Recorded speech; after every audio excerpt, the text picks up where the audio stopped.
3000 उधार और जमा में मन जिसका उधार पक्ष होगा 3000 और जमा पक्ष 2,80,000। ओके, तो पूंजी खाते में जो आहरण वो उधार वाला जो होती है वो आहरण है, बराबर। तो यहाँ पे मैं आहरण लिख दूँ और यहाँ पे पूंजी जो लिखना है वो यहाँ पे लिखना है शेष आगे लाए, है ना। तो उधार में कितना दिया है मन का? 3,000। 3,000 दिया है। और जमा में जो दिया है वो पूंजी है, तो पूंजी कितना दिया है? 2,80,000। 2,80,000।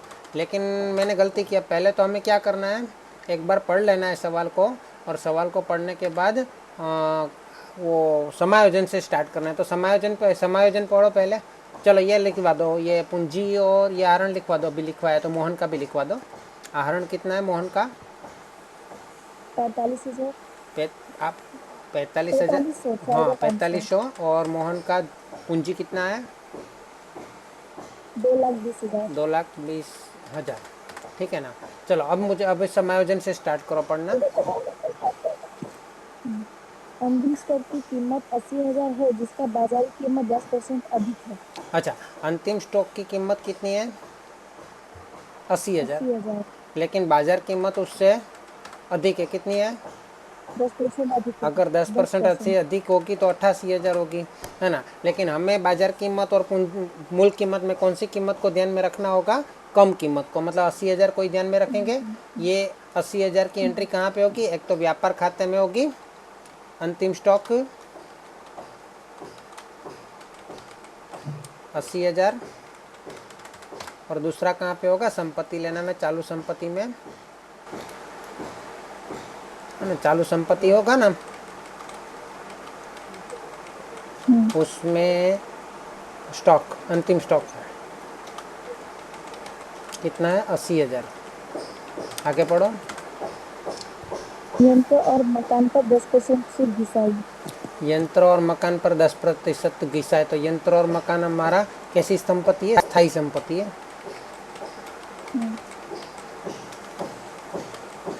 है ना। तो स्थायी संपत्ति में यंत्र कितना दिया है? इनर कॉलम में देखो, 1,50,000। 1,50,000। उसके ऊपर घिसाई गिनेंगे। और मकान पे मकान कितना दिया है देखो, बताओ मुझे। 2,50,000। 2,50,000। ओके, आगे पढ़ो। उसमें कोई खरीदी दी हुई है मकान की, या यंत्र की खरीदी, या मकान की खरीदी कच्ची तलपट में?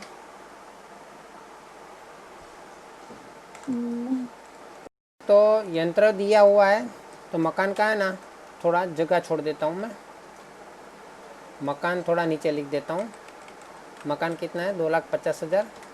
अच्छा, यंत्र दिया हुआ है 1,50,000 और प्लस उसकी खरीदी दी हुई है, खरीदी, है ना। कौन सी तारीख? 40,000 की खरीदी दी हुई है ना। अच्छा, लेकिन वो 40,000 कौन सी तारीख को दी हुई है? एक 1/4/2016। 1/4/2016, है ना। चलो 1/4/2016 मतलब आप देखो तो हमारा साल का खत्म हो रहा है 31/3/2017 को हो रहा है, 31/3/2017 को हो रहा है। और 1/4/2016 मतलब एक साल पहले, मतलब प्रारंभिक पहली तारीख को ही हमारा वर्ष की शुरुआत में ही हमने खरीदी कर दी। तो कोई वैसे भी कोई प्रॉब्लम नहीं है, अगर तारीख ज़्यादा भी दी होती तो मैं घिसाई उसी हिसाब से गिननी पड़ती। लेकिन यहाँ पे पूरे साल की घिसाई गिनी जाएगी 1,90,000 पे। तो 1,90,000 पे कितना घिसाई गिनना है बोलो? 10%।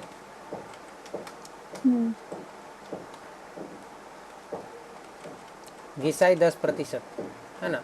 तो घिसाई कितनी होगी 1,90,000 की? 19,000। 19,000। 19,000। 19,000 अगर माइनस कर देंगे तो कितना बचेगा? 1,71,000। 1,71,000। और ये घिसाई की दूसरी एंट्री कहाँ पे करेंगे? लाभानी खाते में लिखें, लाभानी खाते यंत्र उधार पर घिसाई पक्ष।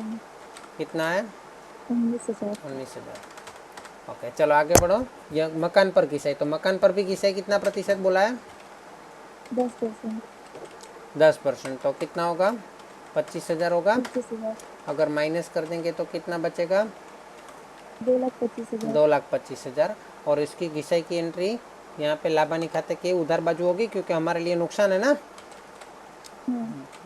संपत्ति की कीमत कम होगी तो हमारे लिए क्या है, नुकसान है, नुकसान है, इसलिए लाभ हानि खाते के उधर बाजू, है ना। चलो आगे बढ़ो।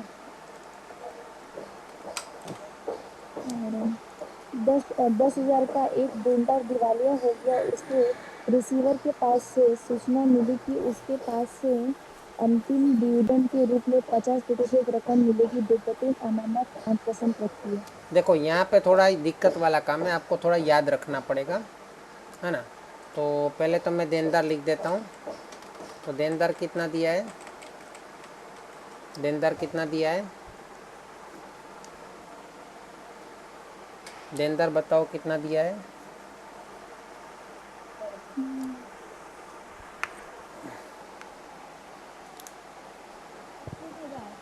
25,000 दिया है ना। लेकिन इसमें हमें एक समायोजन करने से पहले हमें दूसरे समायोजन को देख लेना पड़ेगा, तो ये समायोजन बाद में करेंगे। चलो उसके बाद वाला समायोजन पढ़ो। बैंक ओवरड्राफ्ट पर 10% की दर से ब्याज चुकाना बाकी। तो पहले बैंक ओवरड्राफ्ट लिख लेते हैं, है ना, चालू दायित्व में, है ना। मैं बैंक ओवरड्राफ्ट कितना है, बैंक ओवरड्राफ्ट आर्थिक चिट्ठे में से ढूंढ के बताओ बैंक ओवरड्राफ्ट कितना है।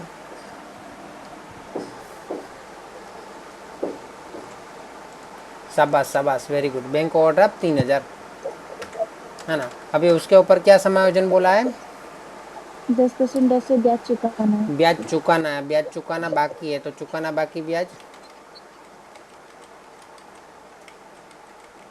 है ना, 10% 300, मतलब 300।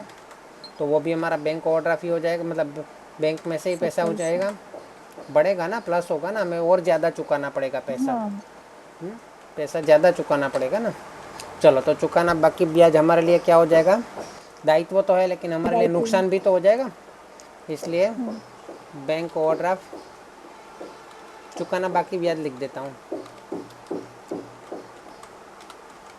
कितना, 300। चलो आगे पढ़ो। 2,000 का माल बिक्री वापसी बही में लिखना रह गया। 2,000 का माल बिक्री वापसी वही में लिखना रह गया। देखो बिक्री वापसी, पहले तो यहाँ पे मैं लिख देता हूँ प्रारंभिक स्टॉक, ध्यान दीजिएगा। उसके बाद मैं लिखूँगा खरीदी, खरीदी में से हम क्या करेंगे, खरीद वापसी माइनस करेंगे, है ना। इसी प्रकार यहाँ पे मैं लिखूँगा बिक्री, बिक्री में से क्या करेंगे, बिक्री वापसी माइनस करेंगे, है ना। लेकिन अभी बिक्री वापसी में जो लिखना था उसमें लिखना रह गया है, तो उसमें लिखेंगे तो लिखना बाकी रह गया वो भी माइनस करेंगे। बाकी तो प्लस करेंगे सर, लिखना है बाकी है तो। हाँ लेकिन किस में प्लस करेंगे, बिक्री वापसी में प्लस करेंगे, लेकिन बिक्री वापसी खुद ही तो माइनस है ना, इसलिए बिक्री वापसी में माइनस करेंगे। देखो मैं समझाता हूँ, बिक्री वापसी में प्लस करना है तुमको, तो बिक्री वापसी कितना है मुझे बताओ, बिक्री वापसी कितना है। बिक्री जमा साइड होता है लेकिन बिक्री ब्याज वापसी अब उधार साइड होता है, बिक्री वापसी उधार साइड होता है। कितना है बिक्री वापसी, 16,000। 16,000 है, सब पक्का। हाँ, उसमें कितना प्लस करना रह गया है, 2,000। लिखना बाकी, हाँ 2,000, 2,000। तो टोटल कितना हो जाएगा, 18,000 हो जाएगा। 18। ओके। चलो बिक्री कितना है, बिक्री 1,20,000। 1,20,000। अच्छा मुझे ये बताओ कि बिक्री देनदार है, बिक्री जो उधार बिक्री हम करते हैं देनदार को 25,000 बराबर, 25,000 हमें उससे लेना है। अगर वो माल वापस कर देगा, बिक्री वापसी हो जाएगा, तो हमें इतना पैसा उससे लेना पड़ेगा कि नहीं लेना पड़ेगा। माल वापस कर देंगे, पैसे की जरूरत ही नहीं है। हाँ इसलिए 2,000 कम लेना पड़ेगा ना हमें, तो हम्म, बिक्री वापसी लिख दूँ मैं, जो लिखना बाकी था पहले लिख चुके थे वो तो उन्होंने माइनस कर ही दिया होगा, तब जाके 25,000 आया। लेकिन ये लिखना बाकी है उसका तो एंट्री हमें देना पड़ेगा, क्योंकि वो तो उन्होंने माइनस किया नहीं है, है ना। तो कितना हो जाएगा, 23,000 हो जाएगा। हम्म, अब यहाँ से पॉइंट देखना है, अब यहाँ से बहुत इंपॉर्टेंट टॉपिक है, एक नियम है वो याद रखना पड़ेगा आपको, है ना। चलो अभी यहाँ पे वो समायोजन पढ़ो अभी, देनदार वाला। 10,000 10,000 का एक देनदार दिवालिया हो गया। ओके, 10,000, उसके 1 मिनट, 10,000 का एक देनदार दिवालिया हो गया, तो मुझे ये बताओ कि अगर 23,000 में से 10,000 का हमारा डूबत ऋण कितना हुआ? 13,000।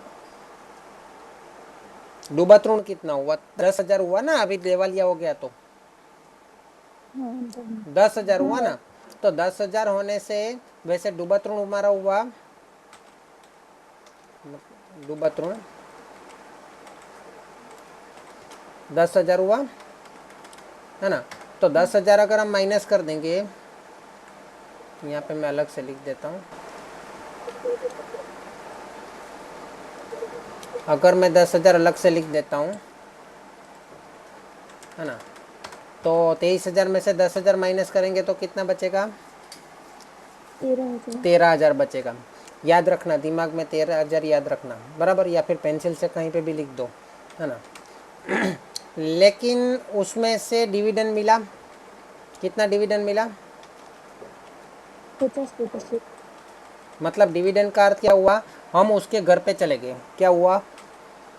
हम उसके घर पे चले गए, वो घर पे जो भी सामान था ना वो उठा के ले गए, फ्रिज, वॉशिंग मशीन, टीवी सब उठा के ले गए और मार्केट में जाके बेच दिया, है ना। तो कितना पैसा मिला हमें? 10,000 का 50%, ना, पर 5,000 मिला। हम्म तो एक्चुअल में डूबत ऋण हमारा कितना हुआ? 5,000 ही गया ना। हम्म, तो एक्चुअल में 5,000 डूबत ऋण हुआ, तो बचा कितना? 5,000। 23 में से 5 तो हमें नहीं मिलने वाला, तो कितना मिलेगा? 18,000 मिलेगा। अब ये 18,000 तो हमको मिलेगा, ध्यान दीजिएगा, ये 18,000 तो हमको मिलेगा। तो अभी हमें डूबत ऋण अनामत भी करना है। नीचे क्या लिखा है? डूबत ऋण अनामत कितना है? 5%। 5%। अभी मुझे 5% करके बताओ कितना आएगा? 5% करके बताओ कितना आएगा? 900। 900 आ रहा है, सबका 900 आ रहा है। 5%, 10,000। पक्का? हाँ। तो यहाँ पे हम सबका एक गलती है ना। क्या गलती करते हैं हम कि ये 18,000 के ऊपर डूबत ऋण गिनते हैं, हमें 18,000 पे नहीं गिनना है। ये तो ठीक है कि हमें उसके घर से सामान मिला, है ना, हमें उसके घर से सामान मिला, फ्रिज, वॉशिंग मशीन, टीवी, और हमने बेच दिया। अगर नहीं बेचा होता तो हमारा हमारा देनदार कितना बचता? अगर 13,000। तो हमें उसके घर से सामान मिलता ही नहीं तो 13,000 बचता कि नहीं देनदार? क्योंकि 10,000 का डूबत ऋण हो जाता, तब तब कितना डूबत ऋण हो जाता? 10,000 का। तो 13,000 का शेष बचता। तो हमें वो 13,000 पे यहाँ पे प्रतिशत गिनना है, 13,000 पे 5% गिनना है। ये मोस्ट इंपॉर्टेंट टॉपिक है, याद रखिएगा, 11th में भी करवाया था मैंने, हाँ सर। है ना। तो 13,000 पे कितना आएगा 5%? 650। 650। अब मुझे बताओ कितना, इसके बाद कोई समायोजन है कि नहीं देनदार के लिए? नहीं अब नहीं है। ओके, तो इसको माइनस करके लिखो बाहर, 12,350। 12,350, नहीं सॉरी, 17, हाँ, 17,000। 17,350। ये टॉपिक खास ध्यान दीजिएगा, यहाँ पे सब गड़बड़ी करते हैं ये टॉपिक में, है ना, कि डूबत ऋण में से डिविडेंड मिलता है, लेकिन हमें तो यही मान के चलना है, जो जब डूबत ऋण अनामत का प्रतिशत निकालेंगे तो यही मान के चलना है कि डिविडेंड नहीं मिलेगा। तो ये तो इस साल डिविडेंड मिल गया, अगले साल ऐसा डूबत ऋण होगा, ये डूबत ऋण अनामत तो हम अगले साल के लिए रखते हैं, और अगले साल अगर ऐसा डूबत ऋण हुआ, है ना, ऐसा डूबत ऋण अगले साल हुआ तो जरूरी है कि वो उसके घर पे टीवी, फ्रिज, वॉशिंग मशीन होगा, जरूरी है नहीं ना। इसलिए हमें तो कौन सा डूबत ऋण मान के चलना है? जो 10,000 है ना, उसी को डूबत ऋण मान के चलना है प्रतिशत गिनते समय। तो 17,350 आएगा। ठीक है, चलो अभी डूबत ऋण का लाभानी वाला टॉपिक कर लेते हैं।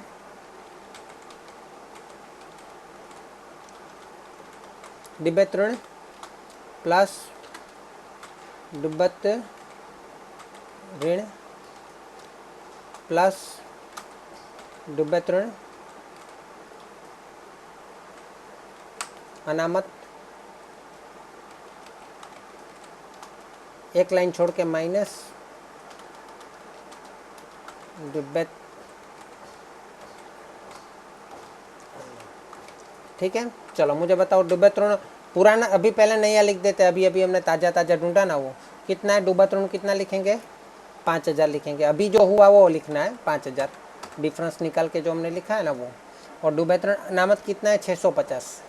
चलो पुराना कितना है वो बताओ मेरे को, पुराना डूबत ऋण कितना है, कच्ची तलपट में से कितना लेना है? नहीं दिया है, ओके। डूबत ऋण अनामत कितना दिया है, कितना 5? ये 650। हाँ, कच्ची तलपट में नहीं दिया है इसमें। डूबत ऋण अनामत दिया ही नहीं है। नहीं दिया है। ओके वेरी नाइस, तो ये इतना जगह बच जाएगी, 5,650 आएगा।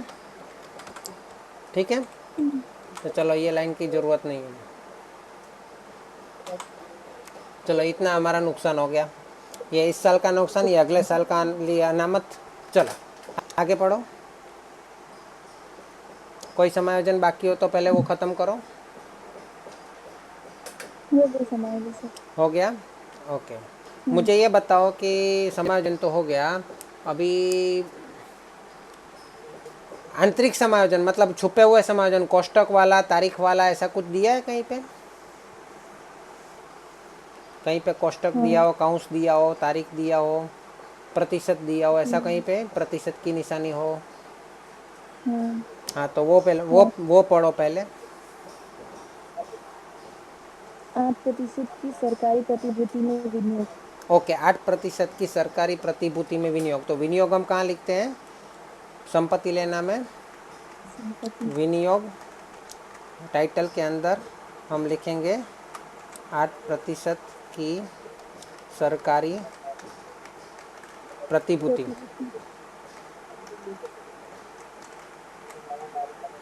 है ना? कितना है? 30,000। 30,000। अभी 30,000 का 8% निकालो, कितना ब्याज मिलना चाहिए हमको? हमने विनियोग किया तो हमें 8% 2400। ब्याज मिलना चाहिए ना, कितना ब्याज मिलना चाहिए?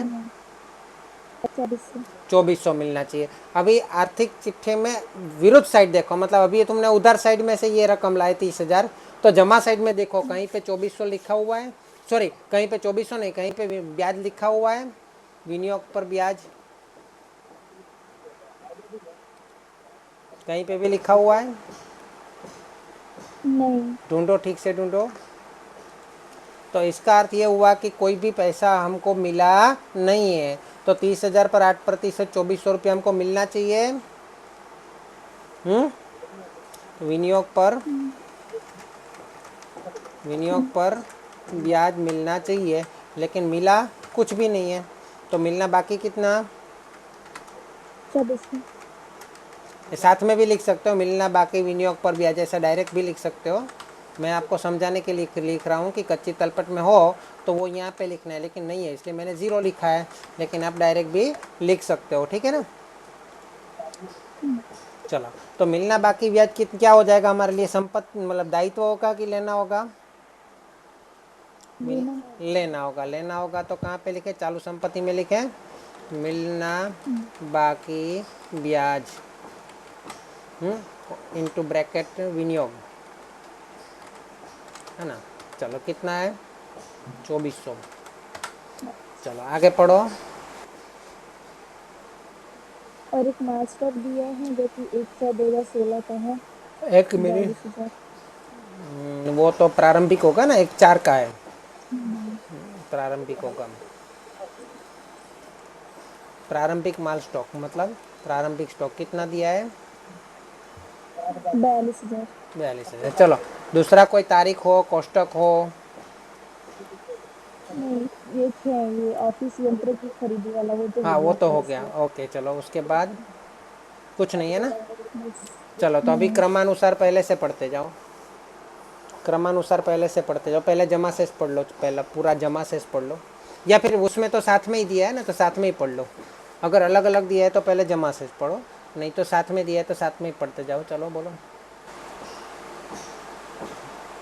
खरीदी 80,000, खरीदी 80,000। बिक्री 1,20,000, ओके। ये हो गया। विज्ञापन खर्च 7,000। विज्ञापन खर्च लाभानी खाते में आएगा। बराबर। 7,000। 7,000 दिया है। ओके आगे पढ़ो। जावक माल गाड़ी भाड़ा लाभानी खाता 450। Very good. 850। जावक माल गाड़ी किराया कितना है? 850। 850। ऑफिस 1,50,000। ऑफिस या यंत्र। ऑफिस यंत्र, यंत्र तो हमने लिख दिया यहाँ हाँ। पे। ओके आगे पढ़ो। हाँ, ये अलग हो गया। मकान आएगा 2,50,000। वो भी लिख दिया। ऑफिस का वेतन 15,000। वेतन, ऑफिस का वेतन मतलब हमारा लाभानी खाते में। हम्म। उधार यानी कि खर्च, उधार पक्ष में। वेतन, वेरी गुड। ऑफिस का वेतन कितना है? 15,000। 15,000। उधर बाजू है इसलिए खर्च है, तो यहाँ पे भी उधर बाजू ही लिखेंगे। चलो आगे पढ़ो। ग्राहक 35,000। ग्राहक क्या होता है? लेनदार। लेनदार। ग्राहक, ग्राहक, ग्राहक लिखा है तो उधर बाजू है कि जमा बाजू है? ग्राहक जमा बाजू 35,000 ग्राहक। हाँ तो वो ग्राहक नहीं होगा, वो व्यापारी होगा, है ना। जमा बाजू है 25,000 उसको रुपये। व्यापारी बोलेंगे, ये देनदार है ना उसको ग्राहक बोलेंगे, ठीक है। हम्म। यहाँ पे लिख देता हूँ ग्राहक। लेनदार 25,000। और लेनदार मतलब जिसके पास से हम जो व्यापारी होते हैं उसके पास हम माल उधार खरीदते हैं, हम्म, हम्म। तो हम्म। उसको वो लेनदार, और इसीलिए उसको व्यापारी बोलते हैं।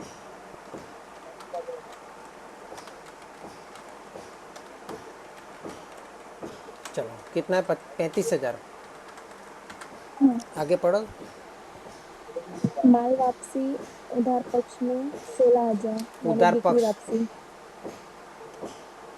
16,000, बिक्री वापसी 16, वो तो हमने यहाँ पे डबल इनर कॉलम में दे दिया, ब्रैकेट में लिख दिया है। आगे पढ़ो।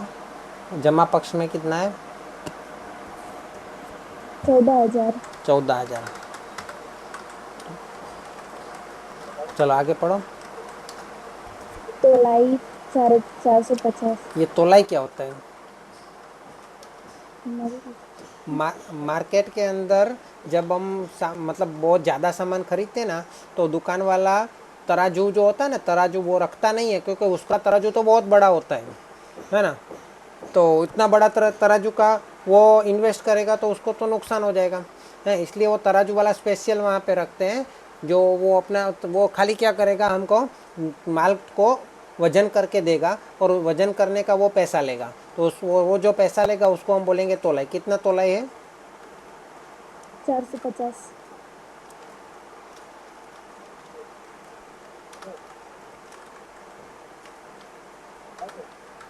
आगे पढ़ो। मन की लोन 10,000। मन की लोन। हम्म। मन, 10,000। यहाँ पे नाम जो है मन और मोहन, मन और मोहन।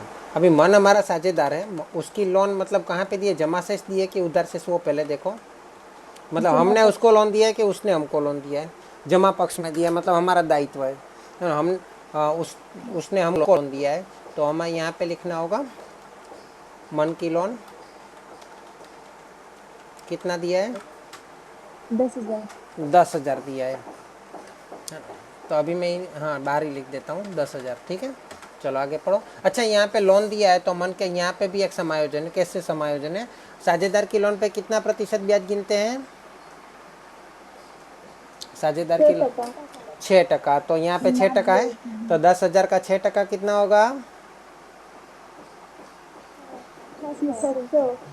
₹600 होगा, है ना। तो ₹600 ब्याज हमें मन को देना पड़ेगा कि नहीं? अच्छा, तो हमने अभी तक कितना दिया है? देखो, ये जमा पक्ष में है तो उधार पक्ष में होगा। लोन पर ब्याज है कहीं पे? 400। है ना। ओके, तो लिख देते हैं पहले कितना हमें देना पड़ेगा। पहले हम मन की लोन पर ब्याज जैसे लिख दें, यहाँ पे हेडिंग लोन पर ब्याज। अभी तक कितना दिया है? 400। 400। टोटल कितना देना था वो बाहर लिखेंगे 600, है ना। इसका अर्थ क्या हुआ? 400 दे दिया है, 600 देना था, तो कितना देना बाकी है? 200। तो इसको क्या लिखेंगे? चुकाना बाकी। ब्याज। चुकाना बाकी ब्याज। तो चुकाना बाकी 200 है, तो हमारी दायित्व हो के लेना हुआ, दायित्व हो के लेना हुआ, दायित्व हो तो कहाँ लिखेंगे? चुकाना बाकी लोन पर ब्याज। अच्छा, यहाँ पे वो शायद मन की लोन में मन उसके ब्याज में प्लस भी कर सकते हैं। कितना है? 200। चलो आगे बढ़ो। Custom duty. ज़्यादातर लोग यही करते हैं, वो उसमें प्लस कर देते हैं। साझेदार का है ना, इसलिए। कोई व्यक्ति का होता है तो ऐसे ही करते हैं।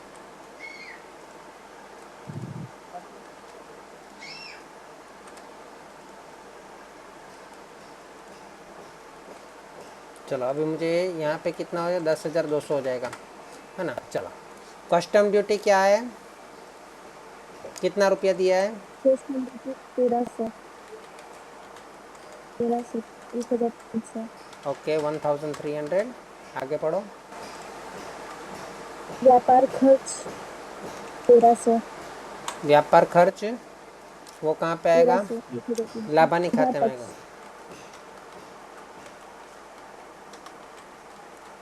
व्यापार खर्च कितना दिया है? 1300। 1300। वो भी 1300 है। और कस्टम ड्यूटी भी 1300। कस्टम ड्यूटी तो 42,000 है। नहीं, 1300 ही है। दोनों ही 1300। हाँ, 1300। ओके, आगे पढ़ो। अदद मजदूरी और मजदूरी। अदत मजदूरी मतलब चुकानी बाकी मजदूरी, और चुकानी बाकी मजदूरी हम यहाँ पे लिखेंगे। चुकानी बाकी होगी तो चुकाना बाकी है तो जमा होगा, यानी कि 2600। क्योंकि हमारा दायित्व है ना। और जो चुका दी मजदूरी वो हमारा खर्च है, इसलिए उधार है। कितना है? व्यापार खाते में आएगा 750। कितना? 750। चलो आगे पढ़ो। पूर्वदत्त कमीशन 350। पूर्व दत्त, हमने पूर्व मतलब पहले से, दत्त मतलब दिया। हमने पहले से कमीशन चुकाया, पहले से एडवांस में कमीशन चुकाया, तो हमें लाभ लेना है कि चुकाना है? लाभ लेना है ना। लाभ लेना बाकी है, हमने तो चुका दिया, हमें उसका लाभ लेना बाकी है। तो पूर्वदत्त कमीशन कितना होगा? 350। 350। चलो आगे पढ़ो। बैंक खाता। रोकड़ खाता। बैंक खाता तो आपने बैंक ओवरड्राफ्ट में लिखवा दिया, रोकड़ खाता लिखवा दीजिए। संपत्ति 20,700। हम्म। उधार पक्ष में हाँ, रोकड़ संपत्ति 20,700। 20,700। आगे पढ़ो। चालू खाता पे मन 8,000 उधार। चालू खाता में 8,000 मन का उधार शेष आगे लाए, और मोहन का 12,000। 12,000। अरे,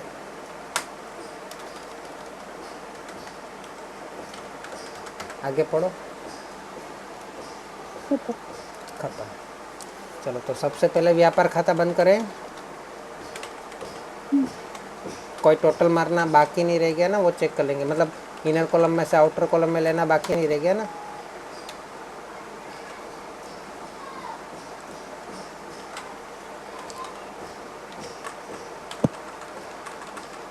चलो मुझे बताओ कहाँ पे टोटल कम आ रहा है, कहाँ पे ज़्यादा आ रहा है व्यापार खाते में? व्यापार खाते में देखो, जमा बाजू 1,82,000 है और उधार बाजू 1,10,500 है। तो डिफरेंस कितना आएगा?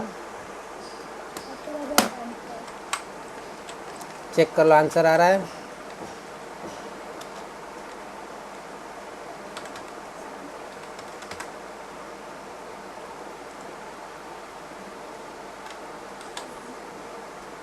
कितना? 71,500 ना। सत पता नहीं। हाँ सर, 71,500। आ रहा है। हाँ ओके, सही। चलो वही 71,500 यहाँ पे ले जाएंगे व्यापार खाते में से। ये हो गया हमारा सकल लाभ। क्या हो गया? सकल लाभ, है ना।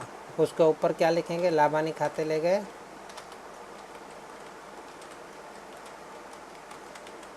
है ना। यहाँ पे भी लिखेंगे सकल लाभ 1,82,000। उसके ऊपर क्या लिखेंगे? व्यापार खाते से लाए,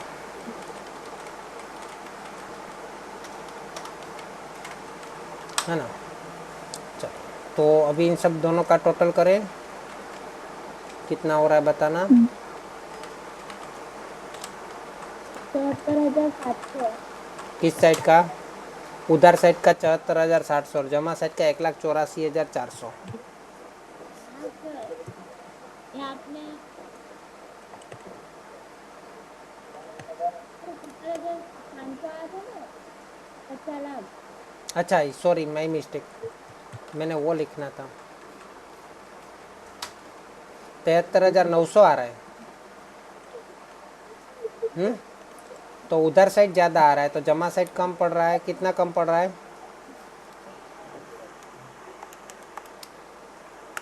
800। सर 800 कम कर रहा है। 800 कम पड़ रहा है, तो 800 लिख दूँ। चलो अभी मुझे बताओ, मन और मोहन का अनुपात कितना है?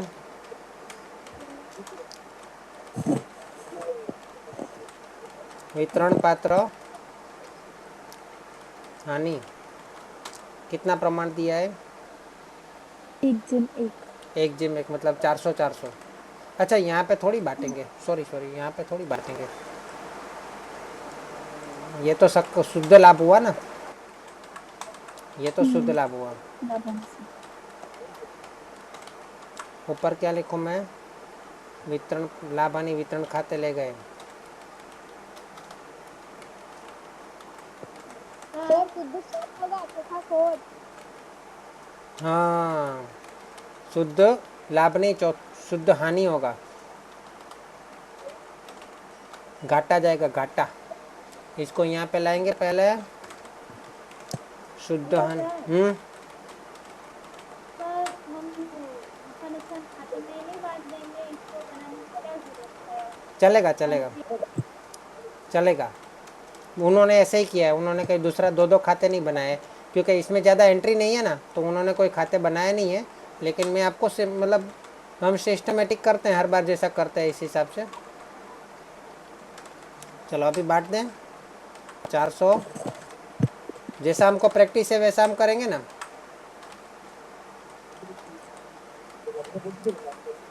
वितरण पात्र हानि कहाँ ले जाएंगे? चालू खाते। अगर पूंजी खाता चालू खाता नहीं है तो पूंजी खाते ले जाएंगे, यहाँ पे चालू खाता है तो चालू खाते ले जाएंगे, है ना। 400 और 400, तो यहाँ पे 400 लिखूँ, अरे यहाँ पे भी 400 लिखूँ।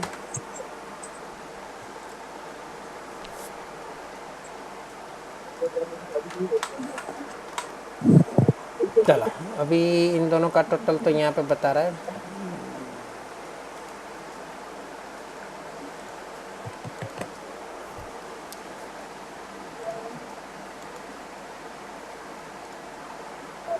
छत्तीस। सर उधार खाता लिखना रह गया। आहरण लिखना रह गया। आहरण बोलो कितना है? आहरण हमने ऊपर लिख दिया है, सॉरी, हमें पूंजी खाते में लिख दिया है, ऐसे थोड़ी चलेगा।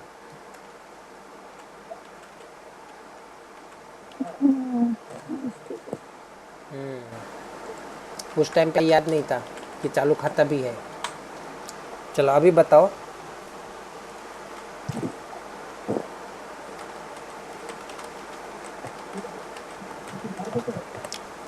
अभी कौन सी साइड टोटल ज़्यादा है? मोहन का जमा साइड का टोटल ज़्यादा है, तो उधर बाजू रहेगा कितना, 12,000 में से 4,900 जाएगा, 7,100। और मन की बात करें तो मन की बात तो जो बहुत सारे लोग करते हैं, लेकिन हमें यहाँ मन नाम के जो व्यक्ति है उसकी बात करनी है। तो 11,400 उधर साइड ज़्यादा आ रहा है, तो यहाँ पे 11,400 डिफरेंस आएगा।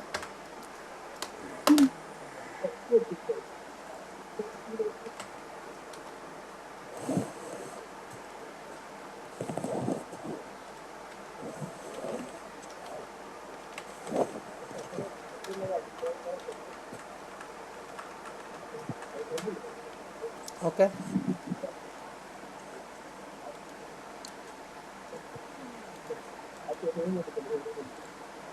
चलो हो गया। चलो अभी पूंजी खाता बंद करेंगे, तो पूंजी खाते में तो जितना बचा उतना ही आएगा, क्योंकि कुछ है नहीं।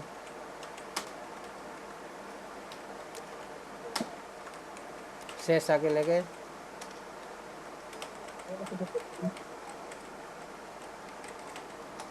ओके, अभी पहले पूंजी खाता लिख देते हैं। पूंजी खाता मन मोहन 1,00,000 कितना है, 2,80,000 और 2,20,000। ओके, उसके बाद चालू खाता। चालू खाता में जो कि उधार बाजू डिफरेंस आया है वो जमा शेष है, उसको यहाँ पे लिखना है। 7,100 किसका है, मोहन का।